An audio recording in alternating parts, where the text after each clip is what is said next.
Assalamualaikum warahmatullahi wabarakatuh. Waalaikumsalam warahmatullahi wabarakatuh. Bismillahirrahmanirrahim. Alhamdulillahi rabbil alamin. Wassalatu wassalamu ala ashrafil anbiya'i wal mursalin. Sayyidina wa maulana Muhammadin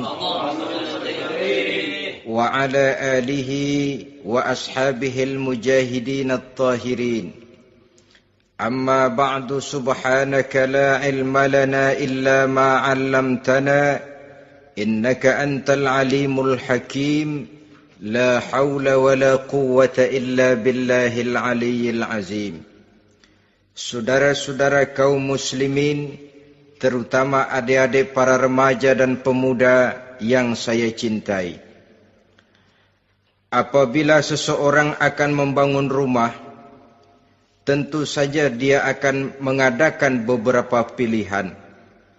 Sejak dari memilih lokasi di mana rumah itu akan didirikan, sampai kepada menentukan bahan-bahan kualitas yang akan dipakainya, sampai kemudian kepada wujud dan bentuk rumah yang akan ditinggalinya. Demikianlah bahwa untuk membangun sebuah rumah yang hanya untuk menaungi kehidupan di dunia ini, kita mengadakan berbagai macam pilihan.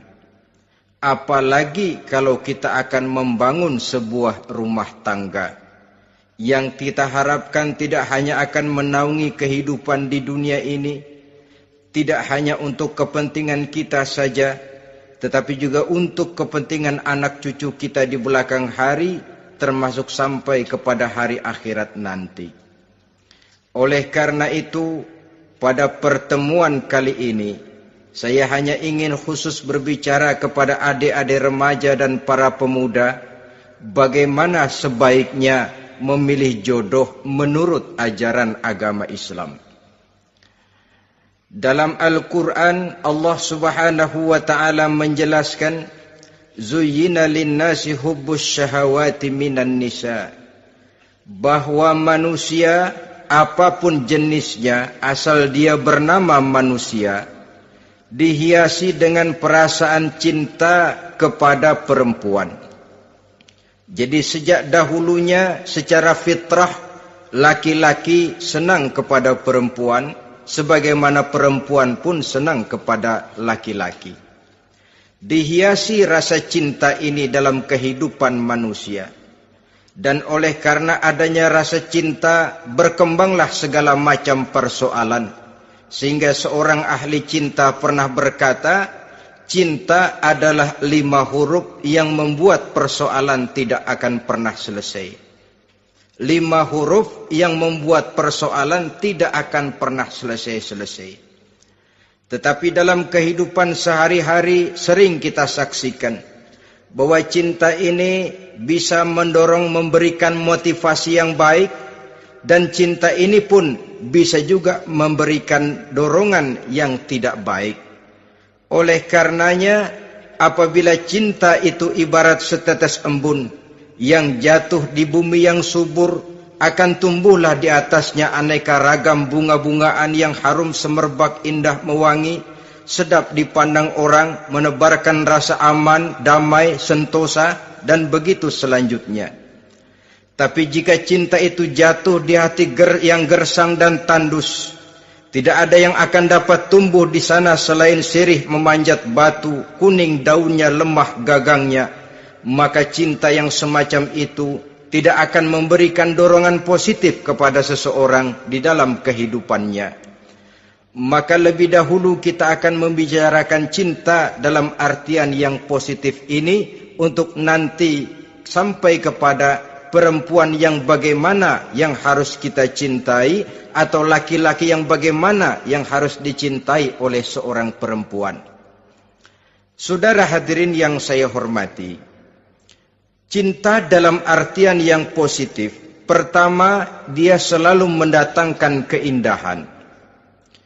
Yang kedua, cinta itu memberikan energi atau semangat untuk berjuang.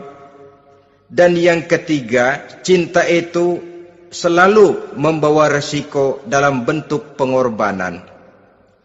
Maka cinta yang positif pertama melahirkan keindahan. Disinilah orang memerlukan filter atau saringan.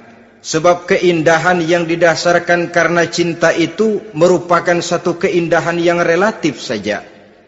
Boleh jadi karena indah orang jadi cinta, boleh juga jadi karena cinta segala sesuatu terasa jadi indah. Namun bagaimanapun juga, kalau hati sudah diliputi oleh rasa cinta, segalanya akan terasa menjadi indah. Cinta itu adalah keindahan. Yang kedua, cinta itu energi, melahirkan dorongan dan semangat. Yang lemah bisa menjadi kuat, yang takut bisa menjadi berani, yang jauh jadi terasa dekat. Itu semua karena dorongan cinta. Dan dari energi ini lahirlah yang ketiga, bahwa cinta adalah pengorbanan. Sehingga orang berkata, berani bercinta artinya harus berani berkorban. Takut berkorban, jangan bercinta. Kalau cinta ini kita salurkan kepada nilai-nilai agama umpamanya, yang pertama, cinta mendatangkan keindahan. Kita cinta kepada agama, maka apapun yang diperintahkan oleh agama akan terasa menjadi indah. Solat akan terasa menjadi indah. Puasa terasa menjadi indah. Zakat terasa menjadi indah. Jihad pun akan terasa menjadi indah. Persis kalau kita cinta kepada seorang gadis. Jika kita cinta kepada seorang gadis, apanya saja akan kelihatan menjadi indah.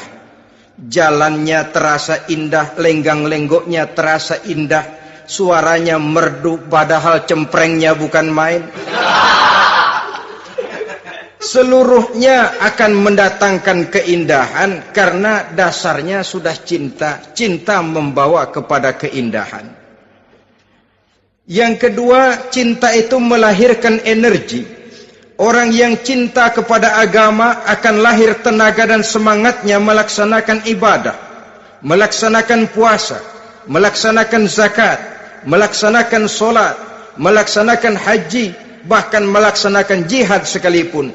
Cinta selamanya menimbulkan energi dan semangat.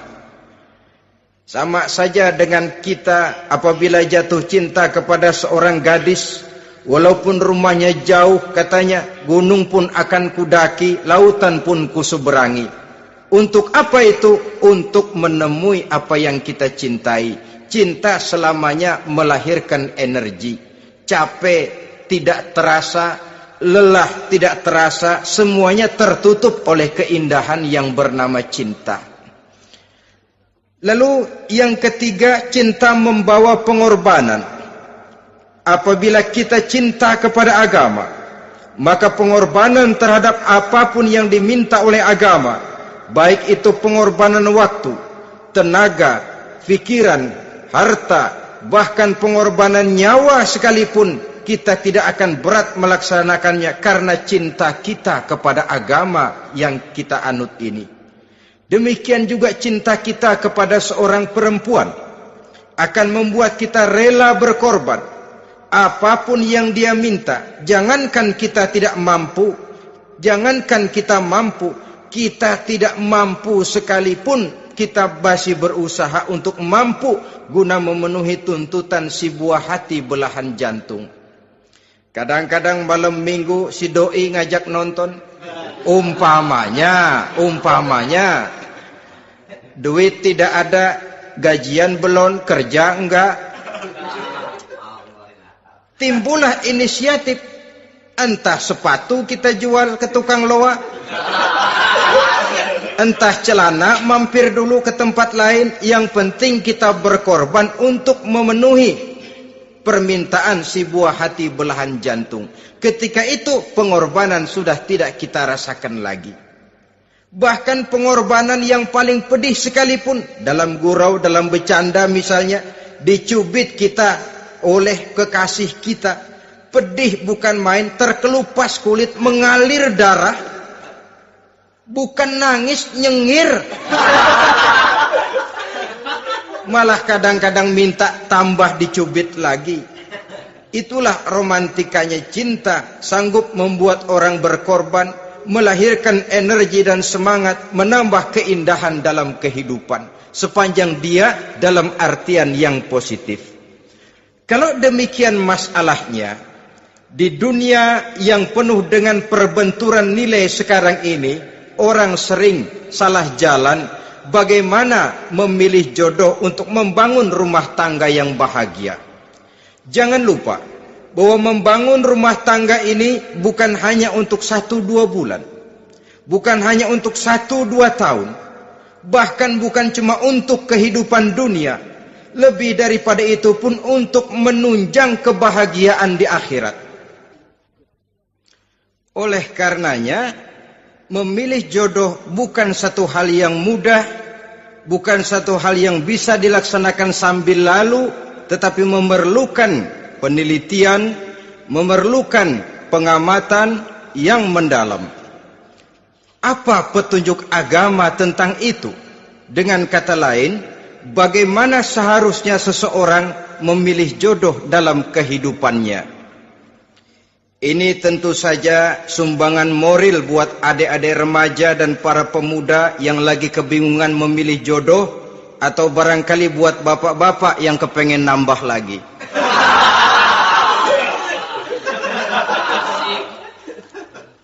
Mohon maaf kepada ibu-ibu, saya tidak menganjurkan, cuma ngajarin.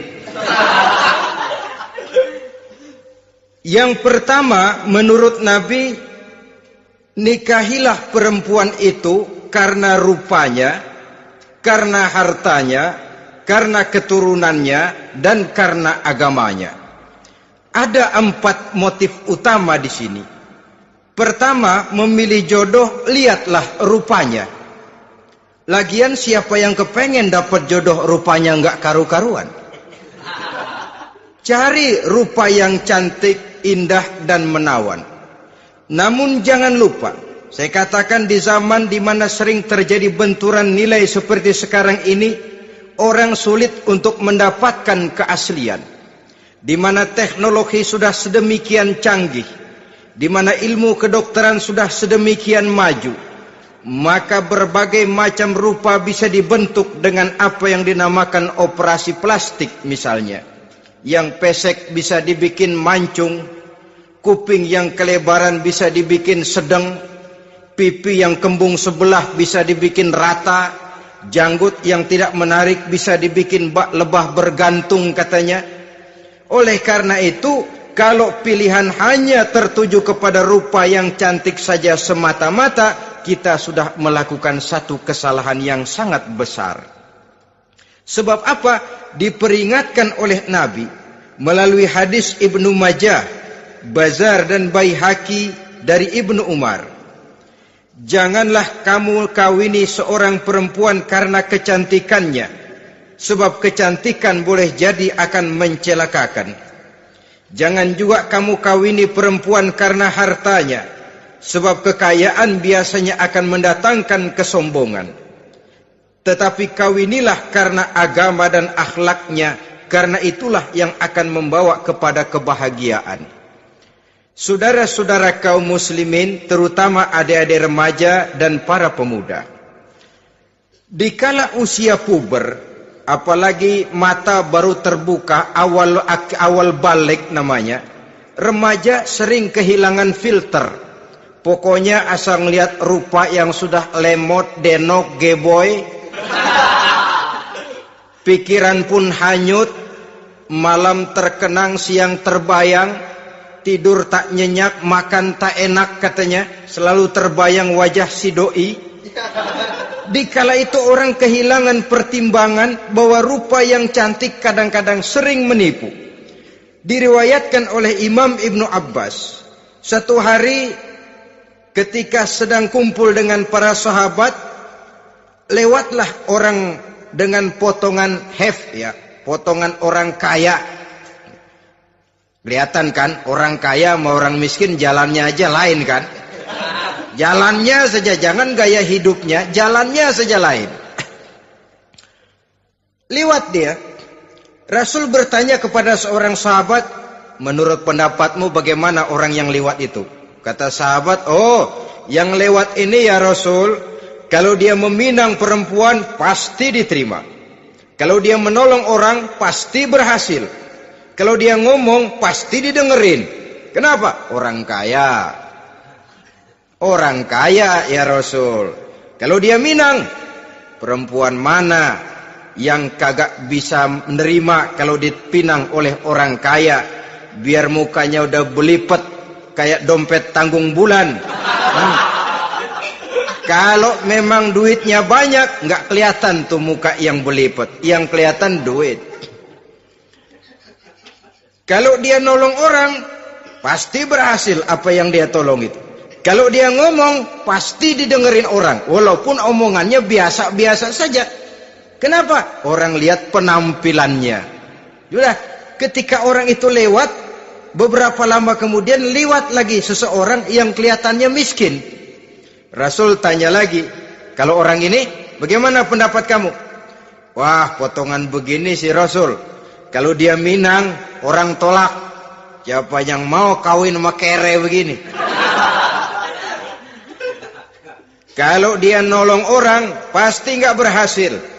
Kalau dia ngomong, kagak bakalan ada yang mau dengerin.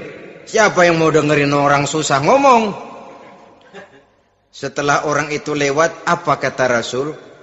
Orang yang terakhir, yang lewat ini, yang barusan lewat, jauh lebih baik dari yang pertama yang lewat tadi. Jauh lebih baik. Maksud dari ucapan ini, Rasul sebenarnya mendidik para sahabat jangan tertipu oleh penampilan. Sebab penampilan tidak selamanya mencerminkan keaslian. Apalagi di zaman sekarang, salon di mana-mana bejibun. Alis mata bisa dibikin, pipi bisa dicat. Yang pinggir kuning, yang tengah merah, di sebelah merah ada yang kehitam-hitaman, persis orang kepentok tiang listrik.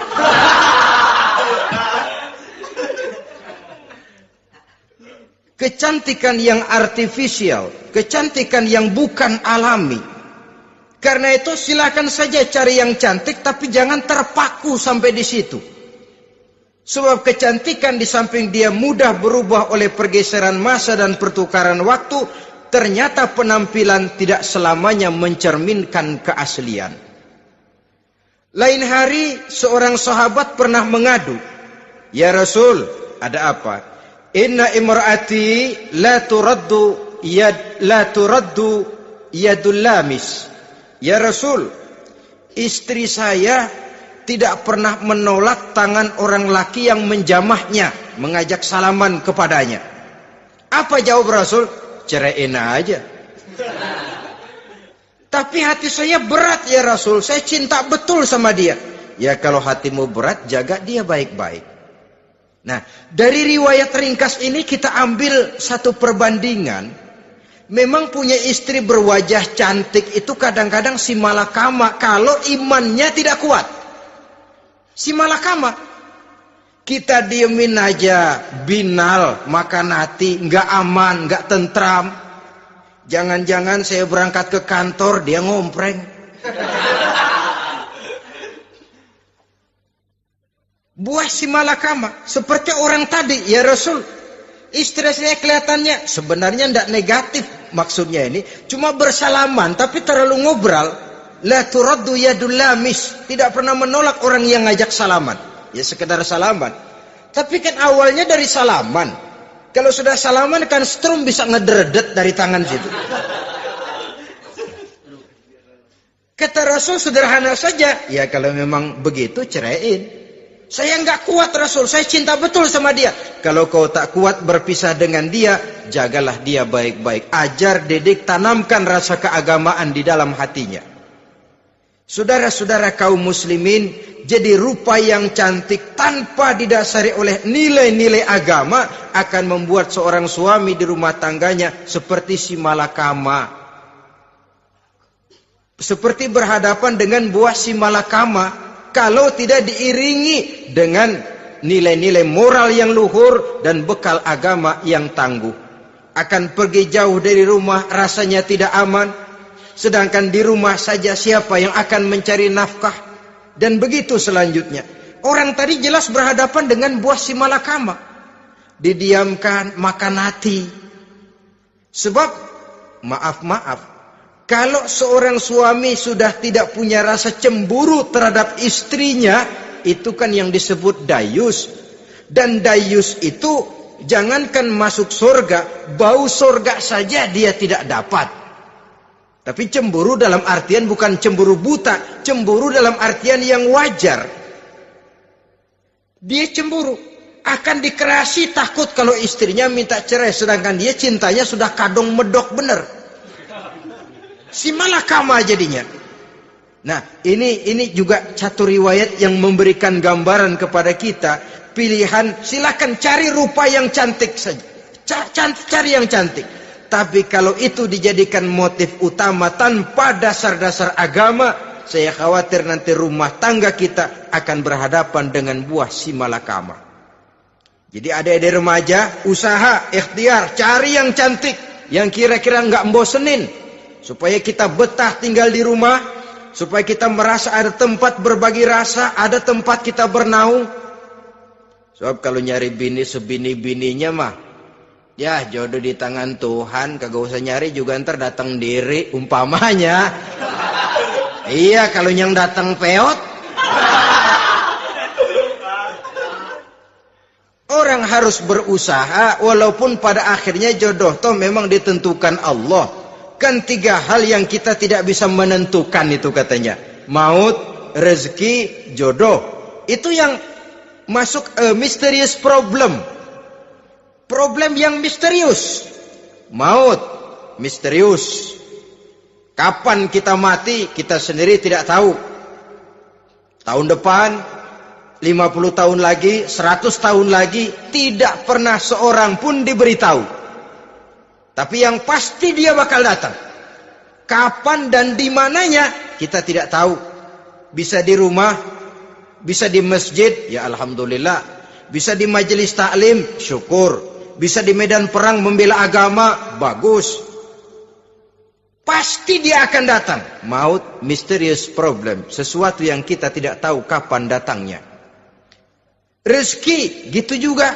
Sehingga orang sering bilang, rezeki katanya kayak bayangan. Kita uber-uber, dia lari. Kita diam, dia mah diam. Setengah mati kita uber-uber. Emang ukuran segitu, segitu aja. Begitu kita nggak ngapa-ngapain, datang yang bawain rezeki. Namanya rezeki itu mysterious problem. Kadang-kadang ngobek, sungsang, sumbul, udah segala tanah orang kita ukur-ukurin. Udah segala ngomong sudah nggak ada yang loh, tuh sudah buta. Tapi memang bayangan, kalau belum rezeki ya belum. Kadang-kadang nyari kode sampai tidur di kuburan. Belepotan tanah kuburan loh. Yang aneh lagi kadang-kadang orang gila ditanyain. Allahu Akbar, ini kode-kode zaman sekarang ini. Sampai orang waras nanyain orang gila itu gimana itu. Ini sudah efek yang betul-betul negatif. Sudah jelas orang gila kok ditanya. Apa kira-kira yang nanya nggak lebih gila dari yang gila itu?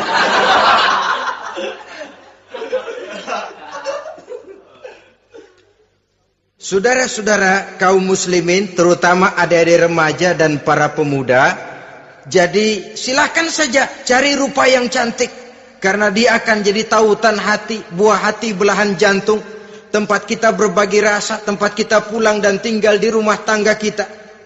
Tapi hendaknya kecantikan rupa itu diiringi juga dengan kecantikan budi.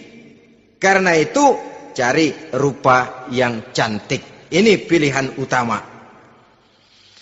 Yang kedua, kata Nabi, harta, cari yang kaya. Tetapi jangan lupa, jangan dijadikan pilihan utama. Karena kekayaan sering mendatangkan kesombongan. Apalagi kalau seorang pemuda mendapat istri orang kaya. hidupnya dimodali oleh istrinya, maka biasanya wibawanya sebagai seorang suami akan hilang.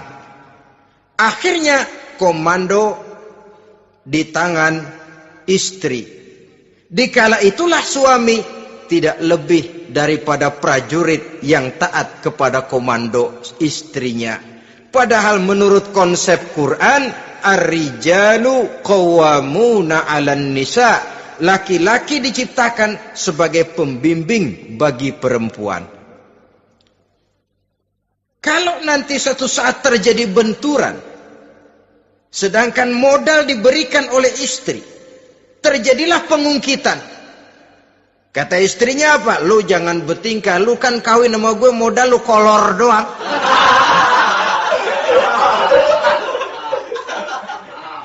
Kalau sekarang bertingkah, silakan keluar rumah. Bawa seperti engkau datang dulu. Jangan bawa apa-apa. Pergilah seperti engkau datang dulu kemari. Hilanglah wibawa seorang suami. Suami kalau udah digentak sama istri begitu, ngelempuruk kayak ayam sampar. Di mana lagi letak wibawanya? Harta sering mendatangkan kesombongan. Oleh karena itu, walaupun diperintahkan cari yang keturunan orang kaya, tapi maksudnya jangan dompleng. Sebab kepribadian seorang suami akan ditentukan oleh sifatnya sendiri. Keberadaannya ditentukan oleh karya dan perbuatannya sendiri. Itulah yang akan menampilkan kepribadian dia dalam kehidupan di masyarakat ini. Saudara-saudara kaum muslimin, terutama adik-adik remaja dan para pemuda, kan kadang-kadang di zaman sekarang kan kelas-kelas gigolo, playboy ya, nyari tante-tante kesepian, mejeng-mejeng di pinggir-pinggir jalan dengan harapan apa? Ya barterlah, tukar tambah. Nah, supaya dapat rokok, dibelikan pakaian, motor dan sebagainya. Tapi yang jelas hilang harga diri sebagai laki-laki, dan itu yang paling mahal. Kalau seorang laki-laki sudah kehilangan harga diri, apalagi yang bisa dibanggakan dalam kehidupan ini? Apa artinya naik mobil kalau kepala tertunduk ke bawah? Apa artinya jalan di tengah masyarakat kalau kita tidak bisa menengadah dengan satu kebanggaan? Hilangnya harga diri merupakan kehancuran awal dari sebuah pribadi yang untuk jangka panjang kita tidak akan bisa lagi berbuat banyak. Tanpa harta orang memang sulit untuk bahagia, tapi harta semata-mata bukan merupakan jaminan bahwa orang lantas akan bahagia. Saya barangkali harus berkata, banyak orang miskin yang kaya, tapi tidak sedikit orang kaya yang miskin. Saya ulangi ini. Banyak orang miskin yang kaya, tetapi tidak sedikit orang kaya yang miskin. Nah, bagaimana pengertiannya?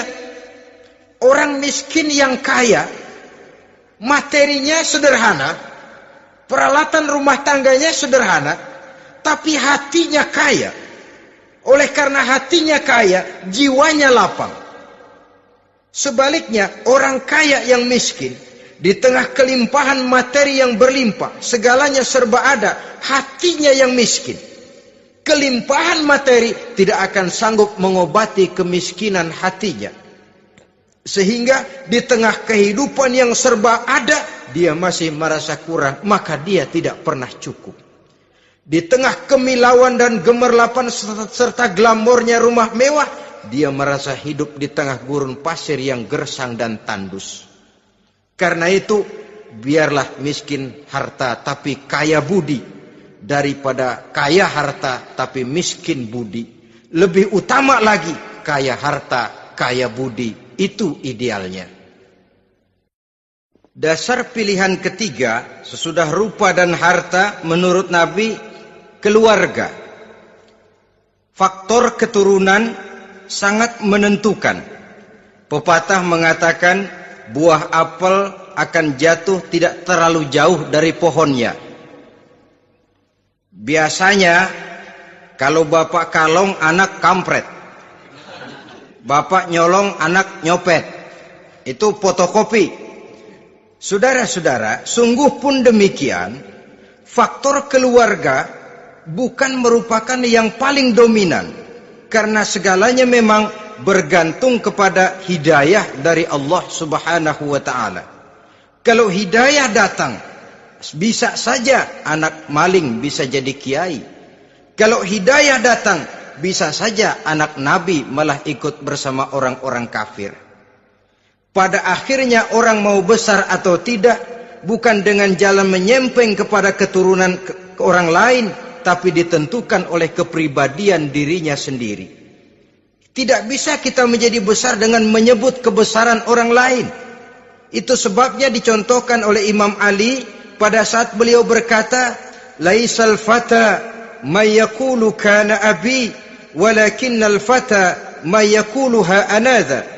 Anak muda yang gentleman adalah anak muda yang berani berkata, "Inilah saya." Bukan anak muda yang membanggakan leluhurnya. Ini kan zaman sekarang ini lagi ngetop-ngetopnya lagu-lagu cengeng katanya dah. Sebenarnya menurut saya bukan cuma lagu cengeng yang jadi masalah. Lagu cengeng cuma satu efek dari sikap yang lebih utama dari itu, yaitu mental cengeng. Kalau mental sudah cengeng, apapun yang kita lakukan akan jadi cengeng. Tidak cuma lagu, kebudayaan yang lahir akan kebudayaan cengeng. Jadi pengusaha cengeng. Jadi pejabat cengeng. Jadi kiai cengeng. Kenapa? Mental cengeng. Di antara mental cengeng itu apa? Mengandalkan fasilitas atasan. Kalau tidak ada fasilitas dari atas, lantas tidak bisa berbuat apa-apa. Cengeng. Menjadi besar bukan karena karier pribadi, tapi karena nasib katrolan. Itu pun termasuk mental cengeng. Sedikit gagal, bagaimana sedikit jalan buntu, sedikit deadlock, lu ngapain lu melulu? Saudara hadirin yang saya hormati, jadi lebih penting dari sekedar lagu-lagu cengeng, saya malah lebih suka bicara mental cengeng ini. Mental yang cepat putus asa. Mental yang tidak mau mengeluarkan usaha maksimal. Mental yang hanya mengandalkan fasilitas. Sedangkan pribadinya tidak lebih daripada pribadi sumuhun dawuh, pribadi kulon nuwun, pribadi kumaha juragan wae, pribadi oke bos, pribadi asal bapak senang. Bukankah itu semua merupakan cermin dari mental-mental yang cengeng, yang untuk jangka panjang tidak akan pernah menguntungkan daripada pembangunan bangsa dan negara yang kita cintai ini. Seseorang mau besar atau tidak, bukan dengan jalan menyempeng kepada kebesaran orang lain.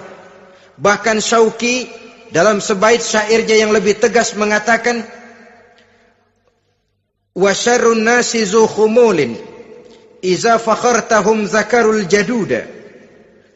Wa syarrun nasi wa khairun nasi zu syarafin qadimin aqama li nafsihi syarafan jadida." Generasi yang paling jelek adalah generasi pemalas. Kalau kelihatan orang lain lebih hebat dari dia, disebut-sebutnya kebesaran nenek moyangnya. Dia sendiri nggak punya prestasi apa-apa. Kerjanya cuma ngandeli kerjanya cuma menggelayuti fasilitas orang tuanya. Tanpa itu dia tidak akan punya nilai dan harga sama sekali. Ini generasi paling jelek. Kalau orang lain kelihatan lebih hebat, dia sebut nenek moyangnya. Lo sih belum apa-apa, lo baru kopral lo. Engkong gua no, komandan Hansip. Engkongnya yang disebutin. Dia sendiri tidak punya prestasi apa-apa. Jadi silahkan saja cari gadis dari keturunan keluarga yang baik-baik. Tapi jangan jadikan tendensi utama, jangan dengan niat untuk menyempeng kepada kebesarannya. Tapi paling tidak dengan niat agar mudah-mudahan dari benih yang baik ini akan lahir keturunan-keturunan yang baik pada akhirnya nanti. Itu yang kita harapkan. Bukan lalu dengan pertimbangan, weh, mertua gue bos nih, kali aja begitu gue kawin dia mampus. Ini semua warisan kan jatuh kemari semua. Kalau itu niatnya sudah jelas salah. Kita mencari perempuan dengan keturunan-keturunan yang baik dengan berharap agar anak-anak kita nanti yang akan merupakan benih cucunya akan melahirkan kebaikan-kebaikan seperti leluhurnya dulu. Saudara, pilihan yang keempat kata Nabi, agama. Ini yang paling inti. Kenapa? Agama itu motivasinya moral. Di sini segalanya ditentukan. Rupa yang baik, harta yang banyak, keluarga yang luhur. Kalau sudah dilandasi oleh agama yang rapuh, bahkan tidak beragama sama sekali, ketiga hal di atas tadi hanya akan mendatangkan malapetaka. Sekarang kan kita tertipu oleh penampilan. Padahal penampilan belum tentu kenyataan. Di jalan-jalan kita akan lebih terpesona melihat gadis pakai miniskirt di atas lutut ketimbang kita melihat gadis-gadis yang pakai jilbab. Kalau sudah pakai jilbab keliwat, yang usil banyak banget, bau sorga nih. Bau sorga katanya. Tapi kalau sudah yang pakai miniskirt itu yang lewat, itu dari ujung ke ujung mata kagak mau kedip. Laler nemplok di mata kagak dirasain. Kita terpesona oleh penampilan zahir, padahal penampilan belum tentu memantulkan hal yang sebenarnya. Tapi memang itulah watak manusia. Watak manusia, saya katakan manusia tanpa kecuali. Tetapi bergantung kepada pemikiran jangka pendek atau jangka panjang. Kalau jangka panjang yang kita pikirkan, ya tentu kita tidak akan mudah terpesona oleh hal yang zahir. Sampai-sampai Quran sendiri mengatakan budak yang hitam legam tapi beriman itu lebih baik daripada orang-orang musyrik walaupun cantik, denok, lemot, geboy. Ada lagi nggak bahasa yang lebih dari itu? Cantik, denok, lemot, geboy, bahenol, nerkom. Tapi kafir masih lebih baik budak yang hitam legam sekalipun. Kalau dia beriman. Kenapa? Rumah tangga untuk jangka panjang. So itu Islam tidak membolehkan kawin campuran dengan lain agama. Walaupun ada ayat yang mengatakan boleh kawin dengan ahlul kitab. Tapi sebagian mufassir menjelaskan bolehnya kawin dengan ahlul kitab itu dalam kondisi darurat. Dalam kondisi normal tidak bisa. Kenapa? Kalau sudah berlainan agama, akan terjadi kerancuan rumah tangga untuk jangka panjang. Bagaimana membina dalam keharmonisan di rumah tangga? Bagaimana nasib anak-anak nanti? Kadang-kadang ada keluarga, kami sih keluarga modern. Anak-anak kami berikan kebebasan untuk milih agama apa saja. Bapaknya Islam, istrinya Kristen, anaknya ada yang Hindu, Buddha. Bagus nih, keluarga pecel namanya. Bagaimana keluarga modern bisa seperti itu? Padahal seorang suami bertanggung jawab di hadapan Allah. Dia akan ditanya tentang istrinya. Dia akan dimintakan pertanggungan jawab tentang anak-anaknya. Kalau istri kita berlainan agama, mungkin terjadi pengkaplingan. Pokoknya kalau anak perempuan ikut ibu, anak laki ikut bapak. Administrasi dunia bisa begitu. Tapi akhirat, pertanggungan jawab di hadapan Allah. Bisakah kita? Sorry aja Tuhan emang janjinya begini. Saudara hadirin yang saya hormati, oleh karena itu budak legam hitam kalau beriman masih lebih baik daripada orang-orang yang tidak beriman walaupun cantik dan mempesona. Kenapa? Ini faktor agama. Ya buat 1-2 bulan bisa terwujud rumah tangga yang tentram. 2-3 tahun mungkin masih bisa bertahan, tapi sampai kapan? Sampai kapan itu akan terwujud? Pada akhirnya akan muncullah dilema yang akan sulit buat diatasi. Oleh karenanya motif agama dijadikan stres oleh Nabi. Fasfar bizatiddin taribat yadak. Pilih agama sebagai titik sentral, sebagai pilihan utama. Kalau agamanya kuat, walaupun rupanya sederhana, tapi karena nilai agamanya kuat, dia bisa menyenangkan hati suaminya. Dia bersolek untuk kepentingan suaminya. Dia taat kepada suaminya. Harta, dia anak orang kaya untuk membantu perjuangan suaminya. Tapi kalau tidak ada modal agama, rupa yang cantik bisa menyengsarakan suami. Apalagi kalau suami kere. Istrinya sudah cantik, kaya ataupun tidak kaya kadang-kadang. Udah, suaminya suruh ngempuk di rumah, bininya yang kerja. Ya kalau kerja mendingan kalau dikerjain itu.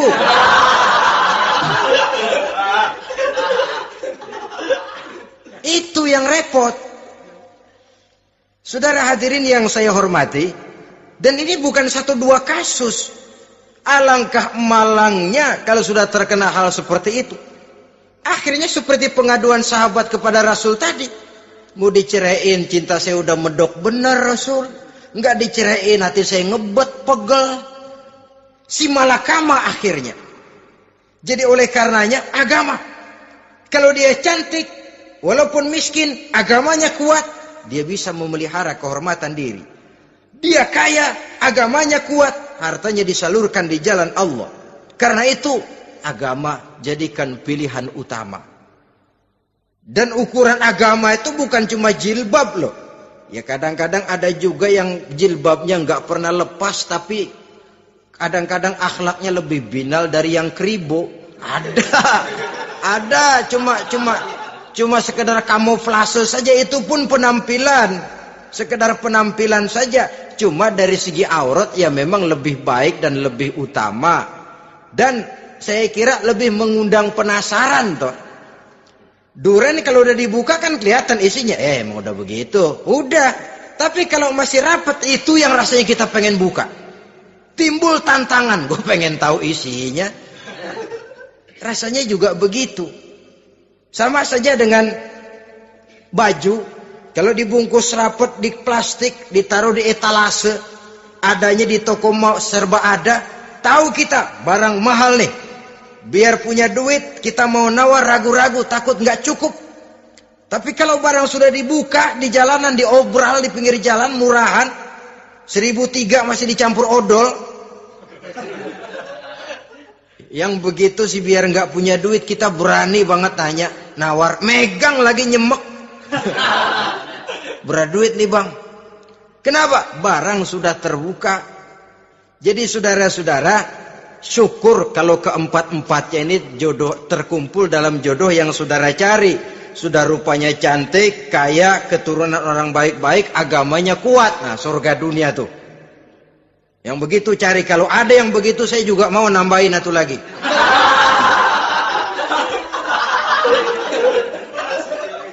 Tapi yang kumpul keempat-empatnya ini terus terang saja langka.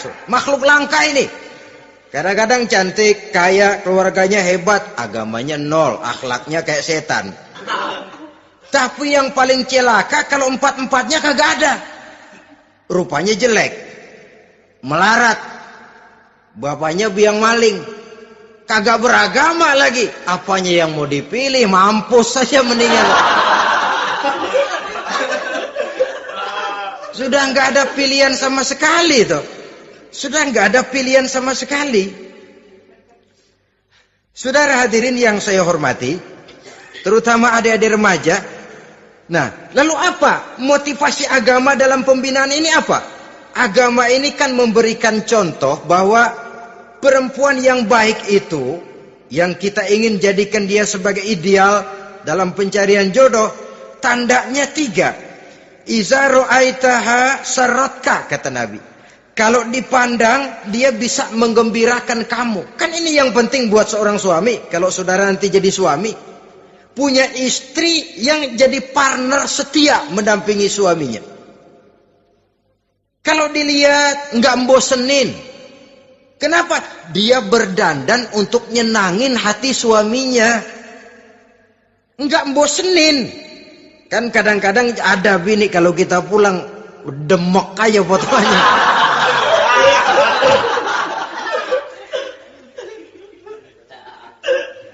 Ini yang bikin suami enggak betah di rumah ini kan yang begini. Adapun perempuan yang beragama, apabila dipandang oleh suaminya, dia pandai menyenangkan hati suaminya. Andai kata suaminya dalam kesulitan, dia tidak menambah beban kesulitan. Paling tidak dia bisa memberikan satu bantuan moral.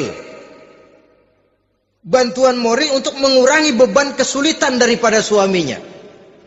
Suami pulang dagang rugi, kata istrinya, romantika bang. Sekali-sekali lah, masa selamanya dagang mau untung. Besok siapa tahu untung lebih besar. Kan meringankan tuh. Kadang-kadang enggak, suami pulang dagang dari pasar panas, rugi. Sampai rumah bini pidato. Pletar-pletor. Lu dagang rugi, emang lu laki goblok.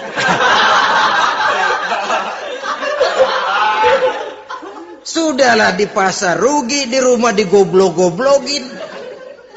Ini nanti kena penyakit broken home yang begini ini. Padahal kesuksesan di kantor, kesuksesan di pasar, kesuksesan di medan tugas selalu dimulai dari kesuksesan dan ketenangan dari rumah tangga. Dia berhias untuk kepentingan suaminya, tidak terlalu berlebihan, dan suaminya pun pandai menghargai istrinya dengan kata-kata yang menimbulkan gairah dan semangat. Melihat istrinya bersorak, kamu makin cantik saja. Jangan juga kadang-kadang suami ketus. Ngelihat daksu pulang kantor, lihat suaminya, istrinya dandan rapi. Tumben lu mau bekasin apa? Mau bekasin katanya. Artinya apa ini? Pandai mengembirakan, bisa tenggang rasa, bisa berbagi rasa. Sehingga suami merasa ada tempat dia bertukar pikiran. Ada tempat dia membicarakan persoalan. Dialog dalam kehidupan berumah tangga itu sangat diperlukan. Iza ra'aitaha sarratka, kalau dipandang dia sanggup mengembirakan kamu. Dikasih uang 500 senyum, 5.000 pun ketawa. Menggembirakan. Dia bisa taruh kata hatinya kesel, tapi mulutnya senyum. Nah ini yang sulit ini. Senyum tapi kesel, kesel tapi senyum. Kadang-kadang istri itu kan kalau sudah kesel, suami pulang nggak bisa dia menyembunyikan kekesalannya. Dari jauh suami sudah lihat ini yang nyambut, ini bemo ini. Udah monyong serem. Saudara hadirin yang saya hormati, yang kedua, bila diperintah dia taat. Ini pengaruh agama. Sehingga Nabi mengatakan, "Lau amartu li ahadin ayyasjuda ila ghairiha, la amartul mar'ata litasjuda ila zawjiha likibari haqqihi 'alaiha." Andai kata saja boleh aku memerintahkan manusia untuk sujud kepada sesama manusia, pastilah aku perintahkan perempuan untuk sujud kepada suaminya. Kenapa? Karena besar hak suaminya kepada dirinya. Untung sujud kepada manusia tidak boleh. Andai kata boleh, perempuan disuruh sujud sama suaminya. Ini tidak perlu sampai sujud, cium tangan saja minta ridho suami. Kadang-kadang perempuan sekarang berat. Paling banter setahun sekali lebaran doang. Laki pulang sembahyang tubruk, cium tangan, minta redo, nangis segala macam. 3 hari habis lebaran, beras habis, monyong aja lagi.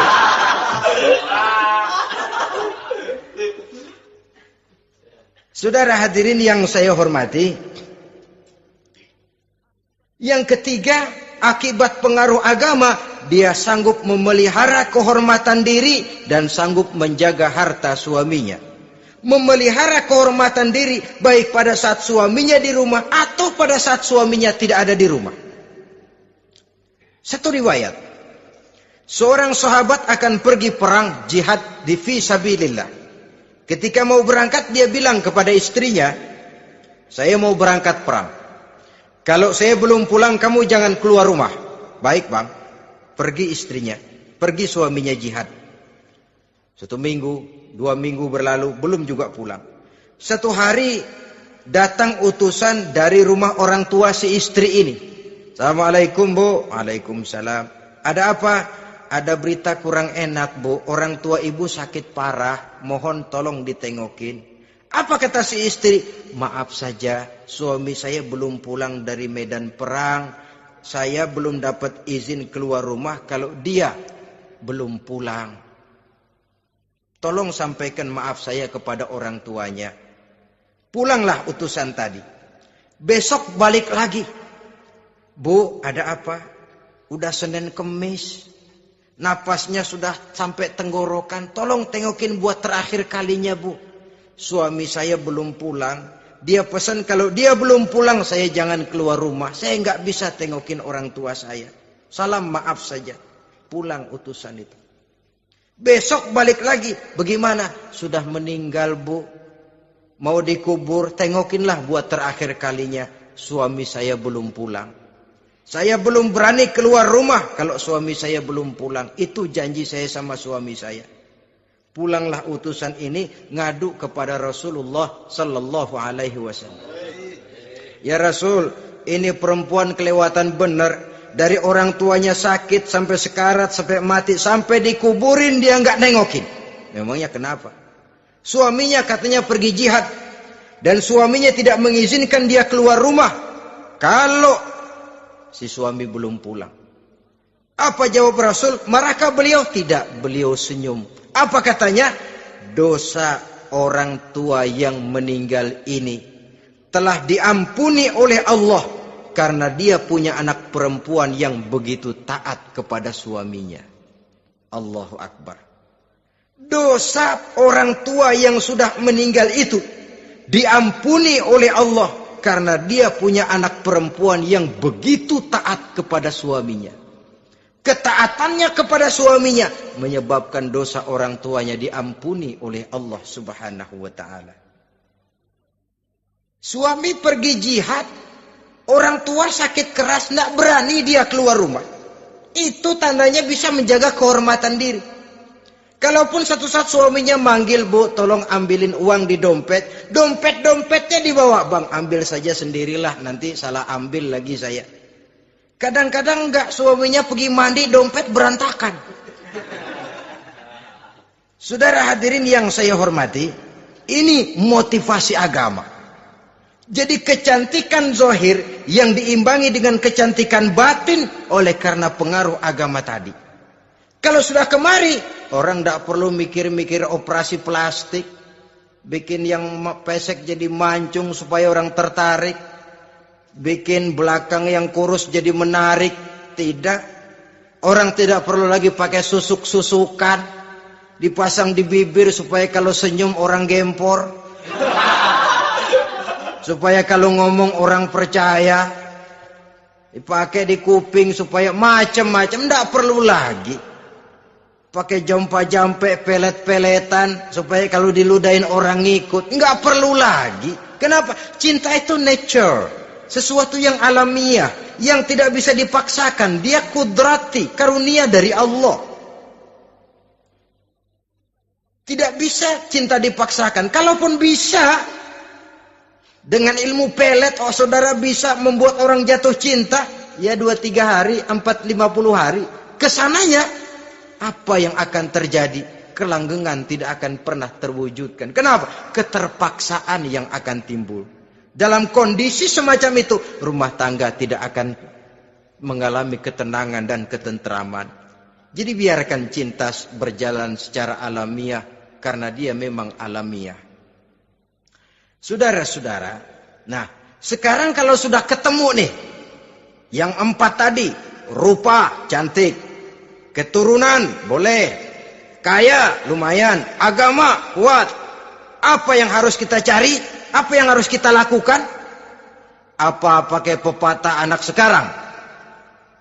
Aku lihat, aku pikat, aku dapat, aku sikat, aku minggat. Bangsat.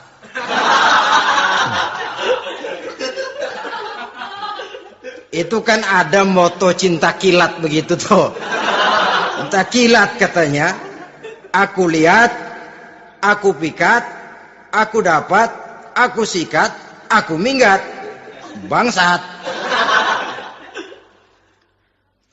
Atau kita harus hanyut dalam arus free love, free sex, samenleven, eksperimen dulu? Tidak. Islam menganjurkan kalau memang seret, ini rasanya ini nih, mantap gue nih. Apa yang diajarkan oleh Islam selanjutnya? Meminang, saudara-saudara. Meminang adalah langkah awal untuk mengikat tali pernikahan. Diizinkan meminang, dan di dalam meminang pun diizinkan untuk melihat. Cuma kalau boleh, ya syaratnya itu waktu melihat itu jangan sampai ketahuan si perempuan yang akan kita pinang itu. Untuk apa kita meminang? Pertama untuk yakin bahwa perempuan yang kita inginkan ini sudah kumpul syaratnya itu, tidak ada cacatnya. Yang kedua, untuk memperkuat tekad hidup berumah tangga, diperlukan meminang.